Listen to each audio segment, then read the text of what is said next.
आज के वीडियो में हम लोग जानने वाले हैं कि पढ़ाई लिखाई को लंबे समय तक याद कैसे रखा जाता है। काफ़ी सारे स्टूडेंट का सवाल आता है, क्वेश्चन आता है कि भैया जब टीचर पढ़ाता है, सिखाता है कोचिंग में या फिर ऑनलाइन, तो उस टाइम हमको समझ में आ जाता है, लेकिन एक दिन के बाद, 2 दिन के बाद सारा कुछ भूल जाते हैं। तो आज इन्हीं टॉपिक पर डिस्कस करने वाले हैं। वीडियो के अंत तक बने रहो। आज का वीडियो बहुत पावरफुल होने वाला है। देखो भाई साहब, मेरे पास भी इतना मोटा मोटा सारा किताब है। ये सब देखो, इतना मोटा मोटा किताब है। ये देख सकते हो, केमिस्ट्री का किताब है, इतना मोटा है। तो कैसे पढ़ के इसको याद रखते हैं, आपको आज डिटेल से समझाने वाले हैं। देख सकते हो नोट्स है। ये जो नोट्स है, पहले जब 11-12 में पढ़ते थे तो इसी तरह का नोट्स बनाते थे, केमिस्ट्री का, फिजिक्स का, हर सब्जेक्ट का। देख रहे हो, इसमें पूरा भरा हुआ। तो किस प्रकार से हमको हमेशा याद रहता था, जिन्हीं टॉपिक के बारे में डिस्कस करने वाले हैं। तो वीडियो के अंत तक बने रहो। देखो भाई, अगर आप किसी भी चीज़ को लंबे समय तक याद रखना चाहते हो ना, तो पहला काम करो कि सुबह उठ के पढ़ाई किया करो। सुबह का जो समय होता है, ब्रह्म मुहूर्त का समय होता है। सुबह उठ के जो पढ़ोगे ना, डायरेक्ट आपका दिमाग में खप से जाके बैठ जाता है। क्योंकि देखो यार, होता क्या है कि रात जब आप सोते हो तो आपका ब्रेन जो होता है चार्जअप होता है, आपका ब्रेन रेस्ट मोड में रहता है। और सुबह जब उठते हो और कोई चीज़ को डायरेक्ट पढ़ते हो ना, तो डायरेक्ट आपका दिमाग में जाके बैठ जाता है। हम जब 11-12 क्लास में पढ़ते थे, काम करते थे, जो टॉपिक ईजी लगता था, मतलब जो सब्जेक्ट ईजी लगता था, जैसे मैथ, तो मैथ को रात में बनाते थे। लेकिन केमिस्ट्री हो गया, फिजिक्स का कोई डेरिवेशन हो गया, जो रात में समझ में नहीं आ रहा है, उसको सुबह उठ के पढ़ाई करते थे, उसको सुबह उठ के याद करते थे, तो वो जल्दी याद हो जाता था। क्योंकि दिन भर क्या होता है कि हलचल हलचल, लड़ाई हुआ, झगड़ा हुआ, ये हल्ला किया, ये हुज्जत किया, मम्मी बुला दिया, पापा बुला दिया। तो इस तरह से दिमाग जो है ना 3, 4, 5, 6 तरफ बटा हुआ रहता है। और कोई भी चीज़ पर आप जब पढ़ने के लिए जाते हो, नया चीज़ सीखते हो, तो डायरेक्ट आपका दिमाग में वो याद नहीं होता है। लेकिन सुबह का समय होता है कि सुबह आपका दिमाग चार्जअप है, कोई डिस्टर्ब करने वाला आपको है नहीं, सारा इंसान सोया है 9 बजे तक, 8 बजे तक, और उस समय कोई आपको डिस्टर्ब नहीं करता। जो चीज़ आप पढ़ते हो डायरेक्ट ब्रेन में चल जाता है। ब्रह्म मुहूर्त का समय है। जितना भी बड़ा बड़ा इंसान है, ऋषि मुनि, साधु संत, यहाँ तक कि भारत के प्रधानमंत्री नरेंद्र मोदी भी बोलते हैं कि सुबह उठ के पढ़ाई करना बेनिफिट होता है, सुबह उठ के पढ़ाई करना सबसे अच्छा होता है। देखो भाई साहब, आपको दूसरा काम करना है कि टेक ब्रेक,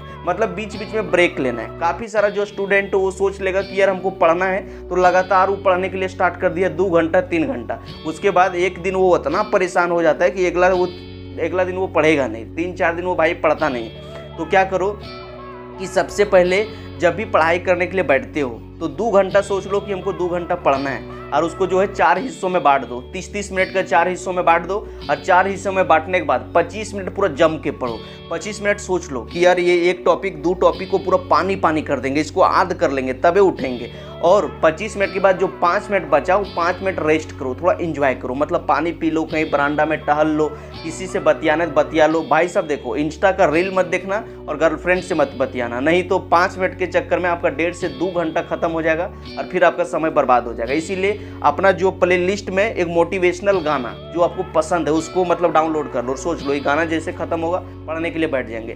देखो यार, होता क्या है कि जब आप 25 मिनट पढ़ के 5 मिनट बीच में ब्रेक लेते हो ना, तो जो चीज़ आपने पढ़ा है वो आपका दिमाग में जाके सेट लेता है और वो चीज़ आपको लंबे समय तक याद रहता है। लेकिन आप लगातार पढ़ते जाते हो, तो आपने भी देखा होगा कि शुरू में जब आप पढ़ाई करने के लिए बैठते हो तो आधा घंटा, 1 घंटा, 45 मिनट आपको चीज़ें ठीक से समझ में आता है। लेकिन कुछ समय के बाद आपको कुछ धंसने नहीं लगता है, सिर्फ हाथ चल रहा है, मुंह चल रहा है, लेकिन ब्रेन में कुछ जा नहीं रहा है। समझो कि आपका ब्रेन थक गया है और उस टाइम आपके ब्रेन को रेस्ट की जरूरत होती है। इसीलिए उस टाइम जबरदस्ती मत किया करो, ब्रेक ले लिया करो। मतलब 25 मिनट पढ़ा करो, 5 मिनट का ब्रेक लिया करो। और जब भी आप कोई चीज़ पढ़ते हो ना, तो बोल बोल के, लिख लिख के पढ़ने का कोशिश करो। जब आप बोल बोल के और लिख लिख के पढ़ते हो तो आपका ब्रेन जो है 70% कैप्चर कर लेता है, याद कर लेता है। जब आप बोल रहे हो तो आपका मुंह चल रहा है, इधर आंख देख रहा है, इधर हाथ चल रहा है। एक बार 3-4 सेंसेस यूज होता है, और 3-4 सेंसेस, 3-4 ज्ञान इंद्रियां जब यूज होता है ना, तो वो आपका ब्रेन में जाके बैठ जाता है, 70-80% याद हो जाता है। और भाई साहब, आपको तीसरा काम करना है कि जब आप रात सोने के लिए जाते हो तो सारा चीज़ को रिकॉल करो।